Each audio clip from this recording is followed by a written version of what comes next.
အားလုံးပဲမင်္ဂလာပါကျွန်တော်အခုဒဂုံမြို့တည်အရှိပိုင်းမြို့နယ်ထဲက139ရပ်ကွက်ထဲကိုကျွန်တော်ရောက်ရှိလာနေတာဖြစ်ပါတယ်139ရပ်ကွက်အင်းဝလမ်းမရဲ့မြေပုံထဲမှာဆိုရင်ဒီနေရာလေးကိုကျွန်တော်ရောက်ရှိနေတာဖြစ်ပါတယ်အင်းဝနှစ်ကျော်ကက်အင်းဝကျော်ကက်မော်ရဝတီနှစ်ကျော်ကက်ဒဲစင်မြေပုံမှာဆိုရင်ကျွန်တော်တို့ဒီနေရာလေးတစ်ဝိုက်ကိုကျွန်တော်ရောက်ရှိနေတာဖြစ်ပါတယ်ကျွန်တော်ကအခုရောက်ရှိနေတဲ့နေရာလေးကပတ်ဝန်းကျင်ရဲ့မြင်ကွင်းနေထားလေးတွေကိုကျွန်တော်ရိုက်ကူးတင်ပြနေတာဖြစ်ပါတယ်ဒီလမ်းလေးရဲ့မြင်ကွင်းနေထားပါဒါကမော်ရဝတီနဲ့အနီးဆက်ဆုံးမှာနေရာဖြစ်ပါတယ်။ပတ်ဝန်းကျင်မှာလူနေအိမ်ဒီစတင်ရောက်ရှိနေပြီဖြစ်ပါတယ်။မော်ရဝတီရဲ့မြင်ကွင်းနေထားပါ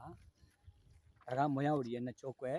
ချမ်းမတ်106 109 108 199အတန်းတွေဖြစ်ပါတယ်။ဒါကတော့ချမ်းမတ်186 189 188 189 191ရဲ့လမ်းမြင်ကွင်းနေထားဖြစ်ပါတယ်။